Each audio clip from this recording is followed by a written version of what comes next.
Welcome in to the Martin Heaton Show. Martin, Xavier, and Simeon on this Tuesday edition. Man, we've got a lot to get into. Martin will be joining us shortly as we kick things off. Just remember, this is the day that the Lord has made. Remember, rejoice, be glad in. Remember to reach someone, teach someone, love someone, be the difference you want to see in the world today.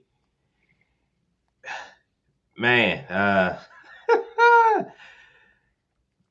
Aiden Holloway. I know that's going to be the big topic of today. Uh, Arrested yesterday on some felony charges, but we're going to have to dig into that. Unfortunately, we'll hear or talk a little bit about what Nate Oates had to say about it. We'll also continue the conversation with spring ball as things get going there as we continue that conversation as well. How does Alabama rebound from this situation, and how do they move forward on such short notice? I mean, Sim, they play in 3 days. They play on So Friday. Yeah. I mean, it's it's so unfortunate. And it you hate it. Absolutely hate it for Aiden Holloway. This is not excusing anything he did because he knew what he was doing was wrong, or he knew what he had going on was not okay. And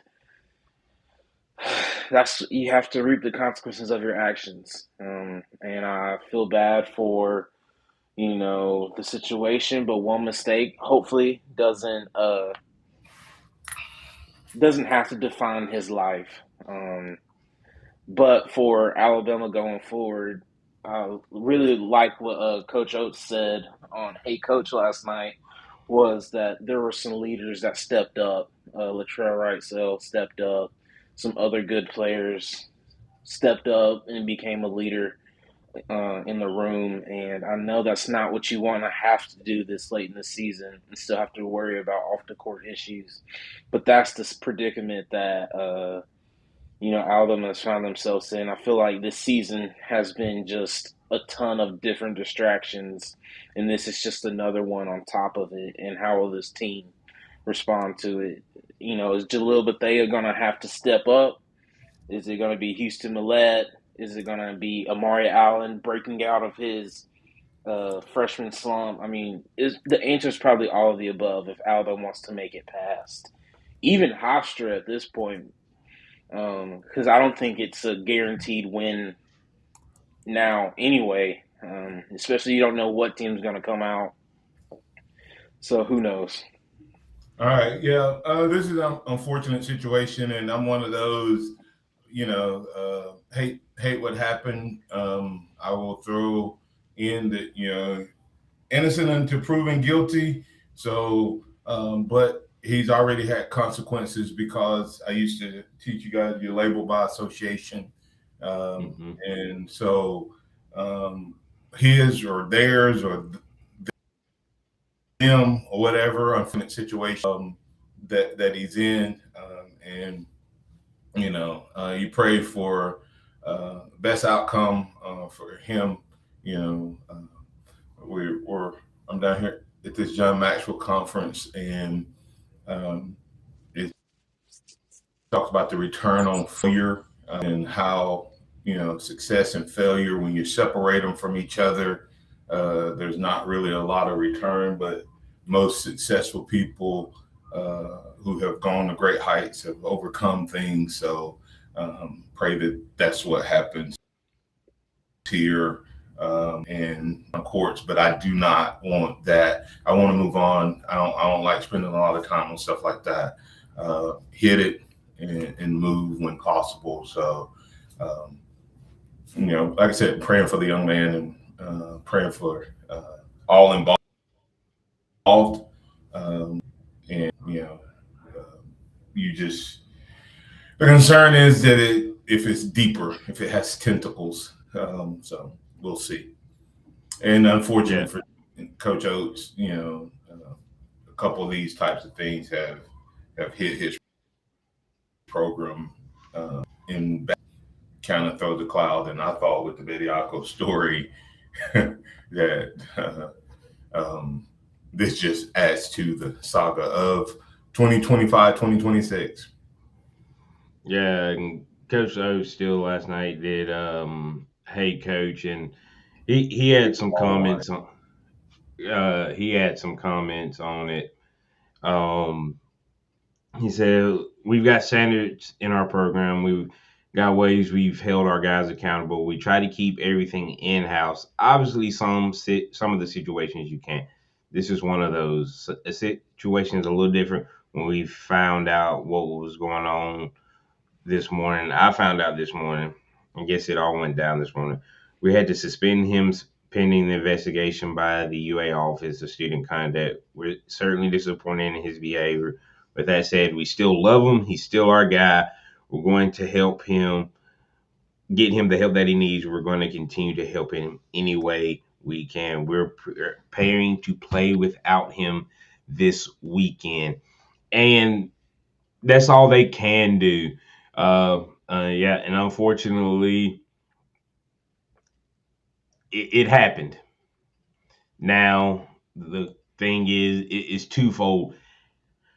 What does Aiden Holloway do with this situation to learn from it, grow from it, and get his life back on the right track, as well as how does Alabama's basketball team refocus and get prepared? Because the NCAA tournament is coming, and the tournament does not care what happens within your program. Yeah. Who's going to be the guy to step up? Who's going to be the face? We know LeBaron Fallon is going to bring you each and every night. But now you got to replace 17 points a game, 3.5 assists, and 3 rebounds a game. Do I expect it to be one guy? Probably not. Do I think a guy like Jalil Bethea could come in and give you that production? Potentially, but I think this is going to be a 2 to 3 player effort to kind of right this ship. And I think Right Sales guy get you more. He can't go out and play like he did this past week against Ole Miss. Bethea's going to have to give you something. Allen's got to give you more. Phylum's probably going to have to give you more. Which Can is this crazy. team Which is rally? crazy to think about that. I mean, we can talk about it all day, but we're just gonna, I guess, pivot the subject to more of No, no, no. who. Go ahead. No, no, because I saw what Nate Oates was talking about last night on Hey Coach. He was talking about how this team will seem to get a little bit bigger because of his absence. And so he was talking about Taylor Bobo and having to step up and play more. Amari Allen won't play the four as much. He'll slide up and have to play more of a guard or more of a wing, as they would say. Mm-hmm. Um, and so, for potential size wise, it does help Alabama maybe in the rebounding defensive side of defensive side of the game plan, but it could hurt offensively. I mean, I think Houston Millette is going to have to step up. I understand he's just a hustle guy right now, but he's going to have to knock down those 5 or 6 shots a game that he's going to shoot. Jalil Bethea hasn't played in a ton of minutes all season, but he's going to have to play more. What? Amari Allen, go ahead. No, I was just saying um, back to you're naming all these guys, but if any of those guys that you just named, play 50% of what they were brought here to do. Yeah. I mean, the problem is Bo he's been a wash, like nothing. Williamson, nothing. Bethea, nothing. Millette, below what he could do. All of them are playing below what they could do. Not one of them brought what they thought they were bringing to the table. Yeah, Maybe this, sometimes struggle or resistance or something that that it brings something out of you. And Bethea was Aiden Holloway last year. in Huh? Mm-hmm. Miami, yeah, he was his freshman year. I mean, Absolutely. so was he injured and then was so far behind that he's been playing from that thing of I'm a backup and maybe like some guys can play out the bench. You remember was an average scorer Yeah, coming off the bench, but somebody saw enough in him that when he got to his next team, he was one of the best scorers in the league. And I'm not Yeah. saying is is which I don't like him, but anyway, um, it's just it's just that I think that there may be more options there, and not that Alabama's going to be better necessarily without him, a better team. And I'm not one of those that's going to say that, but I'm telling you that the response to the team could make this team a better team because if all of those guys, if Allen gets back to what he was doing, Xavier and Simeon, if Bobo just starts approaching what he did at Florida State with his 3-point shot, his percentage, uh, if if Millette, as you said, Simeon, goes from just a hustle guy to a contributor on the offensive end, and Williamson, give us 4 points, man. Give us four. yeah. That's How many four. did he have against? How many did he have against Ole Miss? It had been close to that. I mean, he against Ole Miss was the best game. That was his second best game of his Alabama career, and I know he probably ended up with not even more than a handful of points, but um, I think that's what's gonna have. You're gonna have to get chipped in from every guy, and I know you're only saying like two guys need to step up, but when you're replacing all of that, especially in the guard room, with the way that right cell in the past 4 or 5 games has been struggling so much, I think you're going to need to look to somebody else outside of him to step up. Yeah, it's gonna take something, and that you're right. If these guys just give you what you thought you were gonna get, this Alabama team will be okay. But we're at that point of are we gonna get what we thought we were gonna get?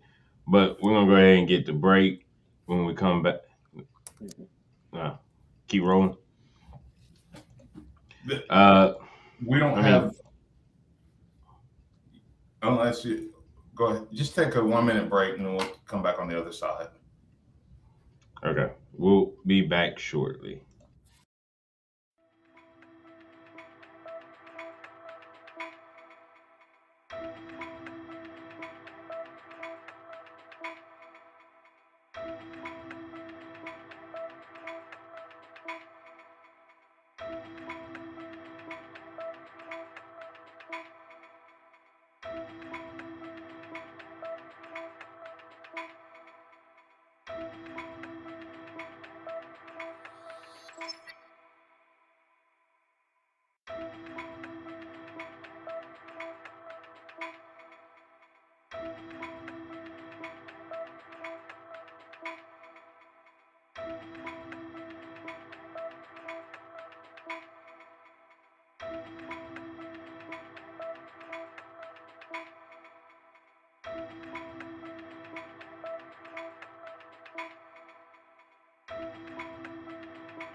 All right, welcome back in to the Martin Eaton Show. Martin Xavier and Simeon as we continue to roll on. Um, any other thoughts about what Alabama's got to do going into tournament play? Right now, for me, they just have to play defense, play hard, play aggressive, continue to play their style of offense. I mean, because Hofstra has a 20 point per game scorer as well. They have a they have multiple 6'10" and taller guys, and so they kind of are the antithesis of what Alabama wants to do. They like to play slow. They like to get into the paint and play. So Alabama's gonna have to either uh, play slower or play their game.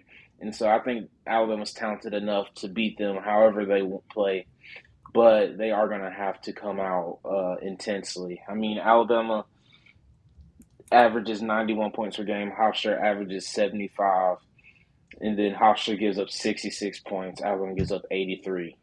So I think it's going to have to be some type of They give up how Hofstra many? likes, yeah, 83 points, 83 and a half points per game. But And that's what you said Hofstra? what? What? Hofstra gives up 66 points per game. Something gonna have to give. That's Good it's night. yeah. So that's a 17 point difference. It's almost even. It's a 16 point. Alabama averages 16 more points, but gives up 17 more points than they do, and same vice versa. So something's gonna like they play two totally different styles of play, and they're gonna have to figure something out. But hopefully Alabama can get the win in Tampa on Friday. Is this something that can? Is this situation something that can be a catalyst for Alabama, or is it going to be too much of a distraction? I think it's going to be a catalyst for the first round. I don't know. Like you said, I'm out here traveling, and I apologize to my listening audience and the Maniacs for being a little distracted. But several things, unfortunately, have happened behind the scenes with producer and all of that stuff. So and all of that. So I've not been as locked in as I'm normally in on what all is happening and digging into the brackets, but I think they win. I think they win Friday. Um, um, as far as, but that was expected. As far Yeah. as the catalysts from there, I don't know. I really, it could go either way. One of the things that we talked about football team was it seems like mental the mental side wasn't as strong as it could be. Do you feel that sometimes in basketball? But you saw what the Florida State game did uh, for Alabama. I think that was a galvanizing moment that could have crushed them, but it didn't. Um, and something like this could have that effect. Exactly. Sam, what are your thoughts? No, I think it. I think it absolutely can, and probably will have a galvanizing effect. But the one thing that you can't, that'll only get you so far. I mean, Texas Tech, Hofstra, Michigan, and whoever they play after that is playing with that same type of intensity and passion. They want to win. They want to win a national championship. They want to upset you. So it's only going to get you so far. It comes. I mean, this team has come out. You can almost tell Alabama's going to lose a game based off the first 10 minutes of the game, in my opinion. If Alabama basketball comes out soft and slow, in a team, because their losses, I feel like, have all gone the same way. Right. They've Yeah. they've come out flat and get down by 8, 9, 10, even more points, and then they'll towards the end of the first half they'll get it down to about 6, and then it's hard to keep a team that you've let score 50 points in the first half. It's hard to shake their momentum most of the time. And so you're going to stop them from scoring another 35, 40 points, and that's how Alabama has ended up giving up 83 points a game, is have letting them score almost 50 points in one half. Either that's the first or the second half. It, yeah, I think. I mean, it can be something that is good for good for the team. It's going to be interesting to see how things shake out. Whew, it's a frustrating thing. I mean, but Bama has the talent. Bama has I think a really good scheme when it comes to being able to plug and play if guys are hitting. The question is, are they going to hit? You know, because the worst thing that could happen is Alabama go out there and let Hofstra keep that 66 points per game average a reality. Now, granted, the talent level should be different, but who knows how that's going to play out come Friday night now. Yeah. And basketball is such a matchup sport, though. Yeah, I mean, that's why you see teams like Butler and what was it? Some Florida, I can't remember the Florida Gulf Coast something. Well, yeah. Wichita State, you know, Yeah, where those they don't appear to have the talent, but the Indiana happens. at Um, least once a year. yeah, so it happens. Unfortunately, um, it happens. Unfortunately, but I guess when I look at it, Hofstra only gives up 66. Alabama gives up 83. They held Ole Miss to 80 and lost. To Simeon's point, yeah, it's like they held Ole Miss below their average, but they didn't. But they were on track to score 94, and, Yeah, and so they got 47 in the first half. Uh, so it was too late. And when you have to make those types of runs when you're behind, it's just so much more energy. And unless something big happens, like we couldn't get that three to fall.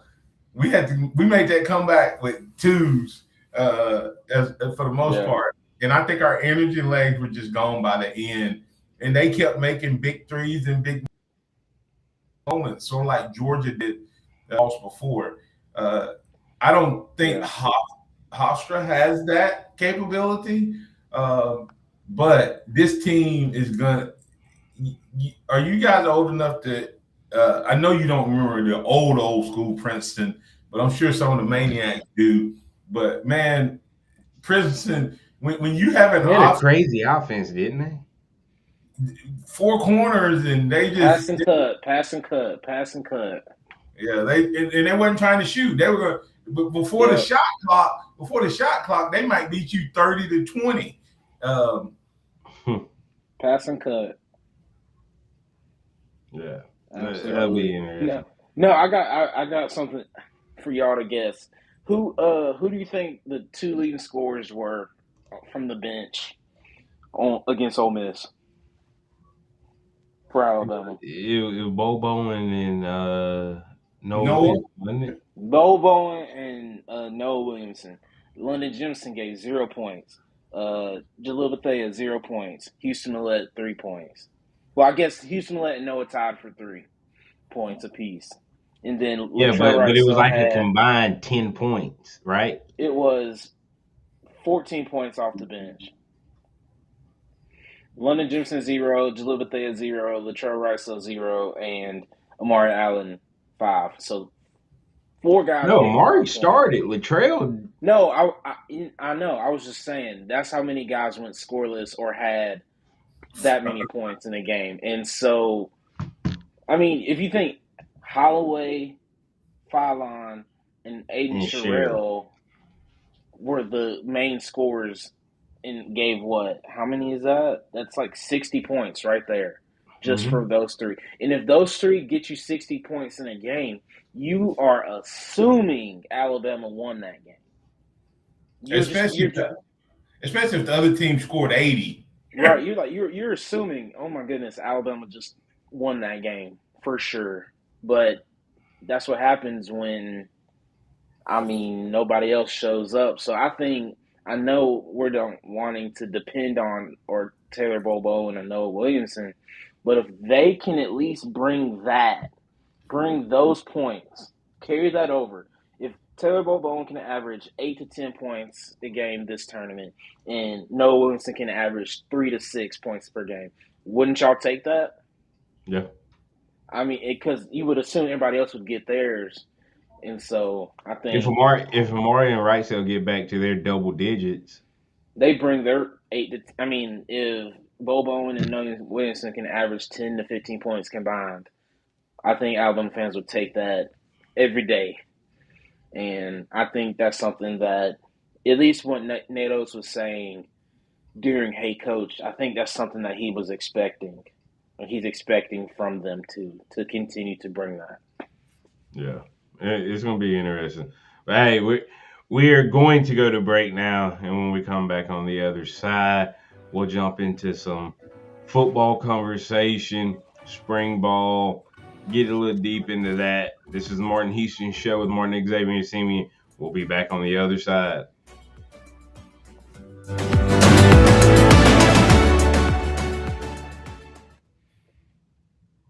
Tide 100.9 traffic. Tuscaloosa traffic now from the Townsend Nissan Traffic Center. A very good morning to you on your terrific Tuesday. Getting off to a quiet ride. We're looking at the construction zones in the area, and those include 2059 east and westbound between Skyland and University.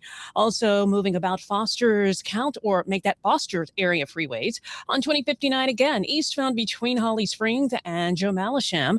You've also got road work, but no delays with your Tuscaloosa traffic now. Tammy Thomas. This report is sponsored by Straight Talk Wireless. Every now and then you find a deal that actually feels like a win. With Straight Talk Wireless, you get more and pay less. Now that's a good deal. No contracts, no credit checks, no surprises, all on Verizon's 5G network. Find it in the same place you've always found straightforward prices, exclusively at Walmart and StraightTalk.com. Under the biggest cactus in town, Taco Casa. Quality is number one. You got to start with a good quality product, but it's got to be at a good value to the customers. Everything is about quality. You just can't beat the quality, taste, and value. And it's because we take pride in providing you with the best. Good customer service and good food, good quality. We want to make sure that we give that to them each and every time they come and visit us. The sense of pride that we have in the quality, the consistency of our food carries over to everything we do in the stores. That's Taco Casa. Got timberland in West Alabama or East Mississippi? North River Timber Company has you covered. Since 2011, Courtney White, a registered forester, along with his expert team, have been managing timberland and harvesting timber across 4 West Alabama counties. They offer comprehensive timber management plans, reforestation services, and appraisals. Courtney White says timber is like money in the bank. Don't let your investment go unrealized. Call North River Timber Company today. Email them at northrivertimberco@gmail.com or call 205-242-5127. Hey, I'm Martin Houston, and I want to tell you about exciting news happening at Box Eye Care. They've moved to their new location, bringing you a brand new lab, stylish new frames, and a fresh look just for you. Enjoy their expanded frame inventory, competitive prices, and faster service, all with the same great level of service you've come to know and trust. Discover this full-service eye care at Box Eye Care's new location. With their in-house lab, they offer unbeatable value and one of the largest frame collections in town. Schedule your eye exam today and walk out with new glasses in less than an hour in most cases. Visit boxeyecare.com. That's boxeyecare.com, or call 205-342-0660. That's 205-342-0660. Visit them at 5003 Oscar Baxter Drive. That's Box Eye Care. Your vision, our priority. What does it mean to advertise and do your marketing with Town Square Media Tuscaloosa? Melissa started her business in 2014. What would you say to someone considering Town Square Media Tuscaloosa? My experience with Town Square Media has been awesome, and I would definitely recommend it to anyone. I think that this is the first time in my marketing experience that I've been able to see my return on investment. I would definitely say in the past that has not been the case. In this, I like knowing that that's 100%. A lot of the marketing we've done has been radio. You guys have so much more to offer than that, whether it's, websites, from targeted marketing to radio. You are kind of a one-stop shop, and it makes doing marketing so much easier. So I would definitely recommend it. For more info on marketing with Town Square Media Tuscaloosa, call 205-345-7200 or click on Advertise with Us on our website. Excess, pre-owned, inventory sell-off. Now at Mercedes-Benz of Tuscaloosa. Thousands off, and we pay the sales tax. You heard right. Thousands off, and we pay the sales tax for you. 200 pre-owned vehicles at Mercedes-Benz of Tuscaloosa. Great fourth quarter sales. Brought in a record number of trade-ins. Chevrolets, Mercedes, Hondas, Toyotas, BMWs, Fords, all makes, all models, cars, trucks, and SUVs. Many still have the factory warranty. New car shipments are on the way. These pre-owned vehicles have got to go. Need financing? We have banks and local credit unions ready to lend. Excess, pre-owned, inventory sell-off, thousands off, and we pay the sales tax while supplies last at Mercedes-Benz of Tuscaloosa. Mercedes-of-Tuscaloosa.com. Mercedes-of-Tuscaloosa.com. To qualified buyers, up to $500 in sales tax paid for Alabama and South Carolina residents only. Expires March 31st, 2026. Tide 100.9 Tuscaloosa weather. A sunny sky today, the high for this afternoon around 47. Another freeze likely tonight, clear with the low at 31. For tomorrow, partly sunny and warmer, the high 58. Then a beautiful day on Thursday, the sky sunny, the high at 70. I'm James Spann with the Alabama Weather Network on Tide 100.9. It's 29 degrees in Tuscaloosa. Welcome back to the Martin Houston Show, the sound of Bama sports. Your show, your team, on your home for Alabama sports. Tide 100.9 and streaming on the Tide 100.9 app.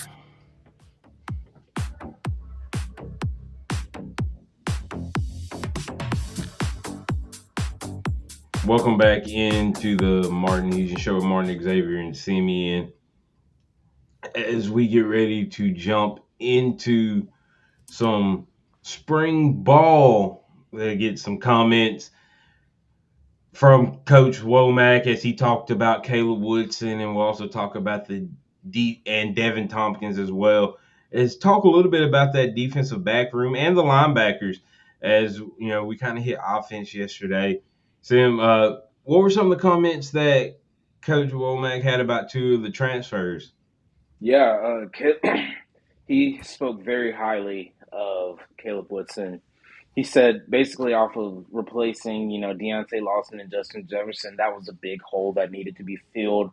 Having some veteran presence and leadership, along with having somebody that is, skilled enough to play the position. But they talked about him and how much he's a leader. I know he was a leader, one of the captains at Virginia Tech as well, and he has come over and transitioned into that veteran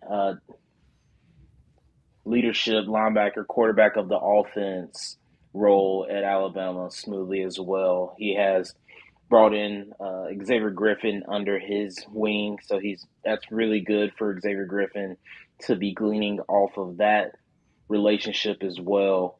But also, they're expecting a lot of production out of Caleb Woodson this year, and he was very excited that I was able to get him out of the portal this portal spring. Did he say anything about? Well, we've got DC Capstone Report joining us. How you doing this morning, DC?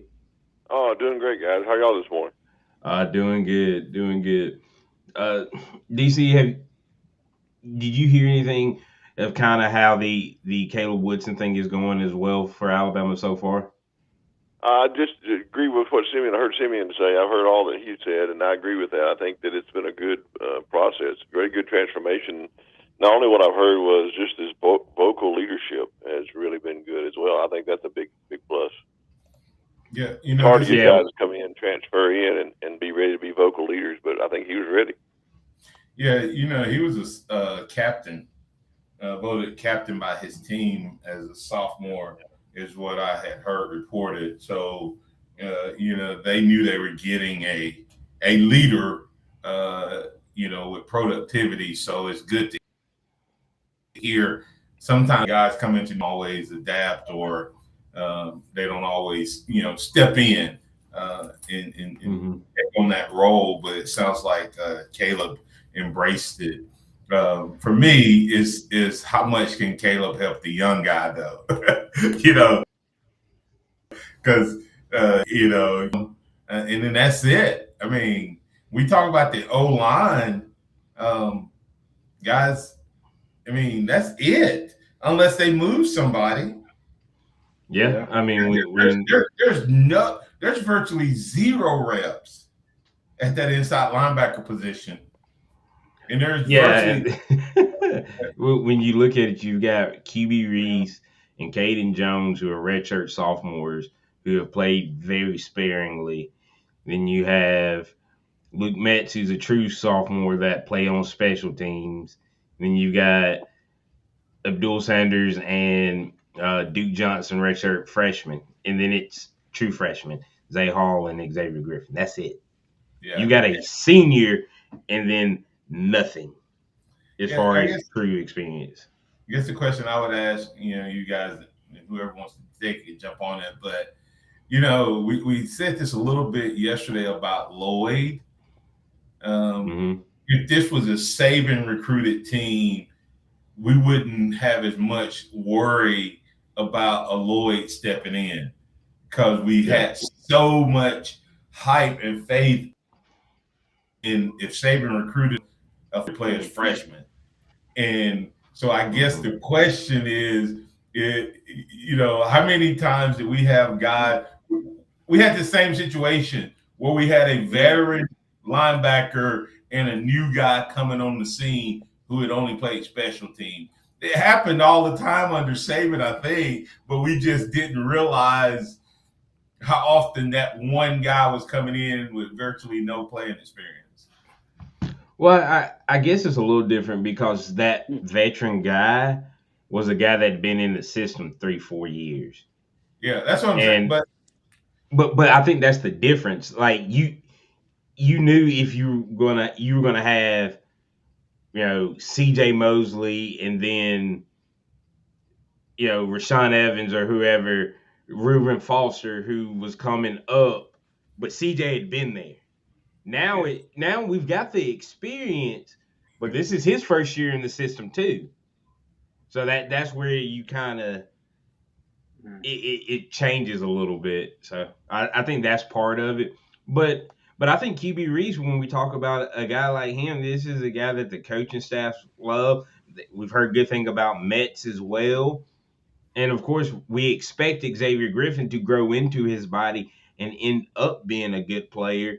But DC, let me ask DC a question. DC, why is it that like at defensive backs and places like that, we've seen a lot of young guys play, but in the linebacker spot, we saw a lot of young guys play.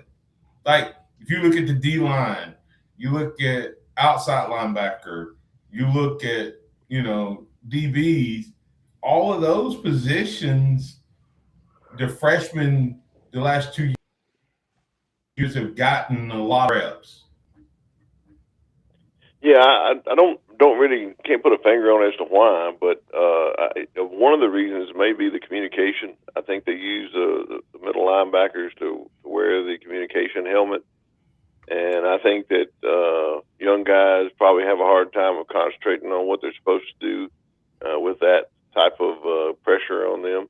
And so I think you probably see less young guys play in the middle linebacker position than you would at another place on the field. I think that this past year was a little, you had a veteran that was coming back from injury. I'm not sure that, the other people got the reps because you had three that was kind of interchangeable based on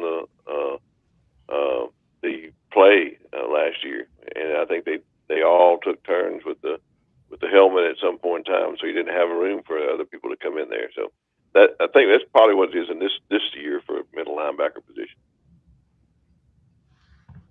Yeah, I think that's true. Real quick, we've got Pat wanting to join us on the hotline. How you doing this morning, Pat? Good morning, guys.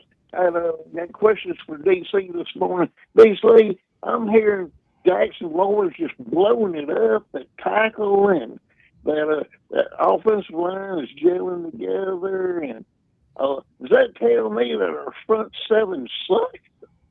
But I'm worried to death about the defensive front seven. We got a great, fantastic defensive backfield. Our defensive backfield should be as good as we've ever had at Alabama. But man, this front seven, oh God, I'm worried to death. I'm a worrier, DC. Oh, I know you are, Pat, but that's okay. We need a worrier every now and then to kind of keep us all level playing field. But I think it's a little bit of a stretch to say that it's a worry of our front seven. I think our front seven are undetermined.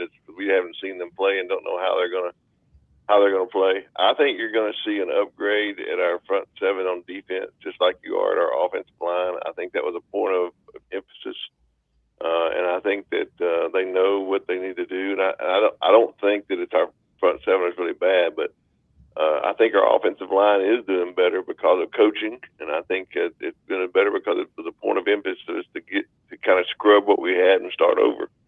And by doing that, they found some players that can play. And as far as the Jackson Lloyd thing, I know I hadn't a chance to chime in on that, but I believe Jackson Lloyd is a much better player than all of us give him credit for, just because we haven't seen him play a lot. And I watched this week a video, about a 20-minute video, which was very in-depth on really deeply analyzing every one of his plays that he did play last year, and showing why the coaches have such high praise for him. And I wonder why he didn't play more last year. Yeah, I am very happy that they brought in Jared Johnson. Yes. Yeah, I mean that's amazing.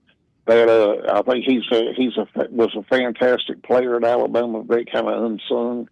And we've had a good pro career, and I think he's had a little impact on the defensive line, Pat. Really, to be honest. Pat, they've also only been in pads. Their last day in practice was the first day in pads.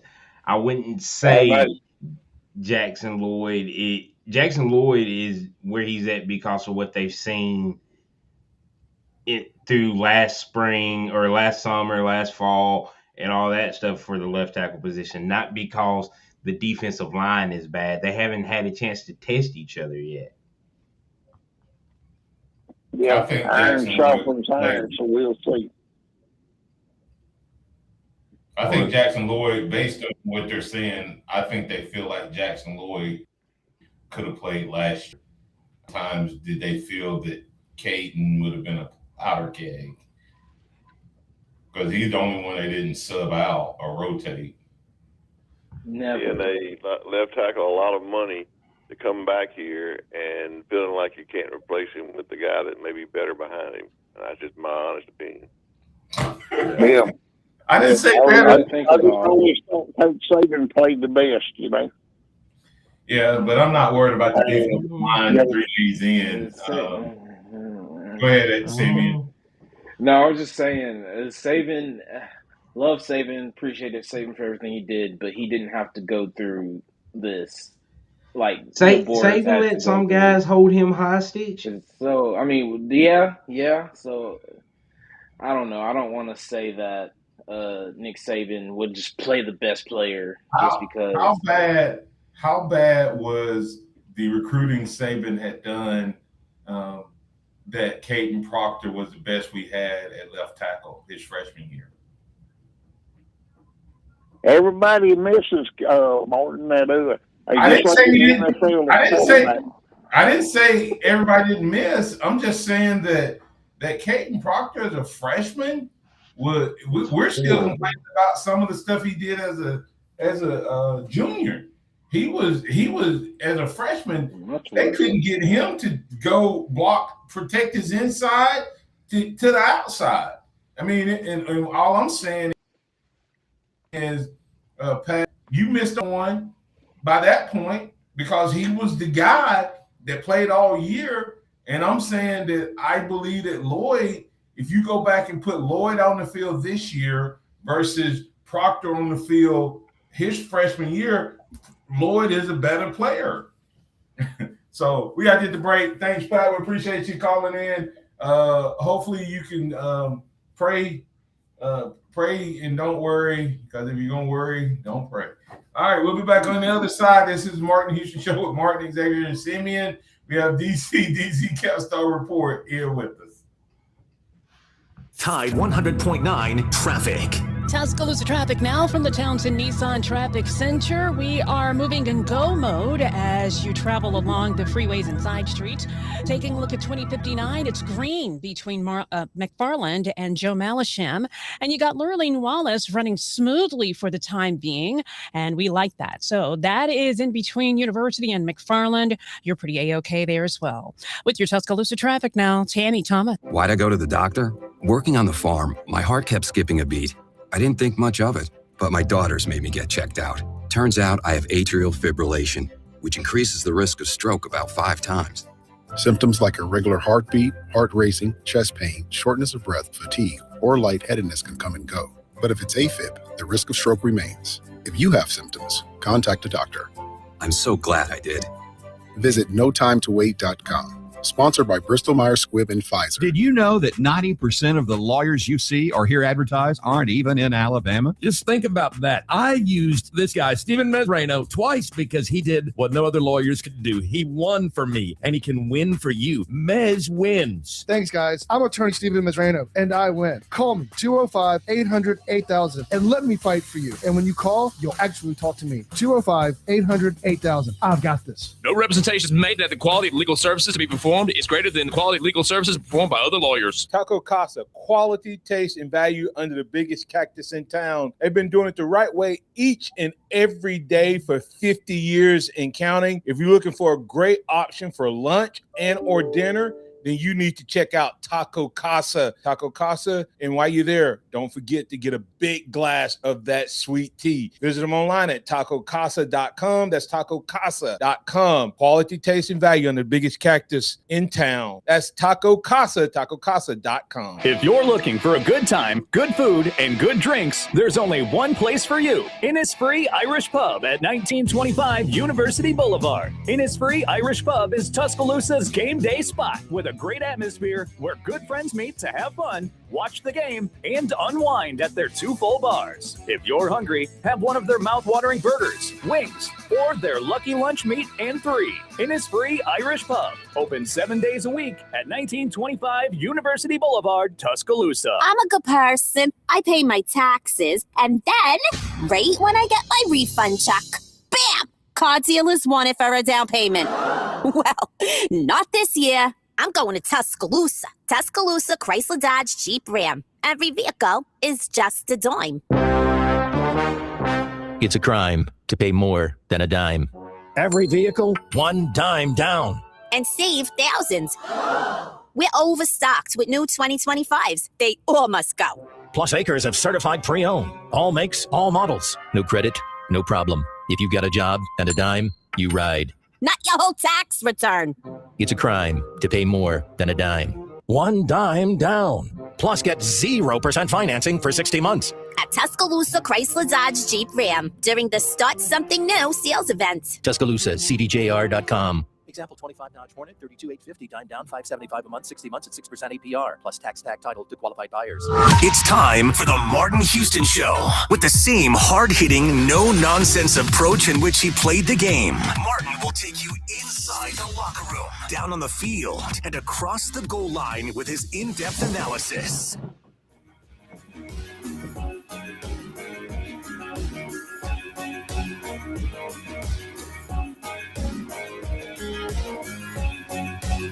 Welcome back into the Martin Houston Show. Martin, Xavier, and Simeon. As we go into the fourth quarter, we have DC of DC Capstone Report still with us on this Tuesday edition.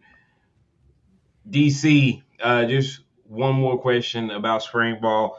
When you look to see what you want from your quarterback, where do you think this ends up going at least through the end of spring? I don't think we're going to have a decision by the end of spring. I think we're going to see both quarterbacks battling it out. I have heard some good things about Keelan Russell coming out of the early practices. Of course, it's just in throws and routes, but leadership and strength and increasing of his size and confidence that's really developed in him. But I've also heard some things about Austin Mack, and I think both of them can make the plays. Both of them are well. Both of them athletic. Both of them pretty smart. So I think it's going to be a battle through spring practice. I wouldn't be surprised that we don't even know who the starter is leading up to our first game. I just think it's that close of a race, and that it's good for both parties, both of the players. I think that room and that quarterback room is going to be a really good room to grow. It'll help not only them, but it'll help the ones behind them too, seeing that kind of competition. Yeah, absolutely. I mean, I think as much as I am an Austin Mack fan, but from what I've seen, either guy that wins the starting quarterback job, I think will be very good. I think Keelan Russell has all the potential in the world to become one of the Alabama great quarterbacks. Same with Austin Mack. So I think Alabama, I kind of wish that they were like 2 years apart. Like Austin Mack was, several years older than Keelan, so they wouldn't be much of a battle because I think both of these guys can. They are. I'm the talking redshirt about junior. I'm talking about like where this is Keelan Russell's freshman year.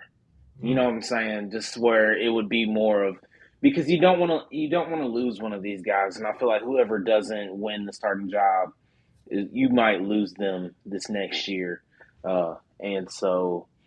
But I think either quarterback can and will win games for Alabama. I don't think the quarterback position will be where Alabama struggles, if they struggle at all. I would agree with Simeon on that, and I think you're really a little closer than you think, Simeon. They're really closer in age. In actual birth age, 19 years old. Yeah. And Keelan Russell is a little over 18. So I think they're really close in age. So their maturity levels are at the same point. Maybe not their experience in the system, but I think you're seeing them feed off of each other. And I think they really like each other, and that's really good. And the competition is good for each other. So I think we're going to be in. I agree with you 100%. The quarterback position will not be the reason that we don't do good this year if we don't do good. I think either one of those can lead this team, and both of them may get a chance to play and do that even through the first couple of games of the season. Yeah, I can agree with that. Now, DC, when it comes to March Madness, of course, what are your thoughts on the Aiden Holloway situation and how Alabama responds? Well, unfortunate for the young man. That's what happens in life. You make choices, and some choices you make are not wise decisions, and you have to pay the consequences for it. So what he's charged with are felonies in the state of Alabama. So it's not like a misdemeanor that you can just get out of by doing something to better yourself. So pretty much he's painted himself in a corner based on what he's done. So the question is, how does Alabama's team respond to that? My personal opinion, based on this team, and I don't think it's going to be a distraction. I think this team has had much greater distractions than this. I don't think it's going to be a distraction. I think it's probably, if it's going to happen to a one player, he was the one player that losing wouldn't sting as much. We have much more depth at the guard. I think it's going to cause the team to have to step up, and where you're going to feel those minutes and where you're going to feel that offensive production from. And I think you have to start with Reitzel. He has to have better game. You know, he's not an option. He is the man coming in to start. I think he has to know that. And then I think you move Amari Allen to the guard, and kind of it may help a little bit, give us a little more length at guard.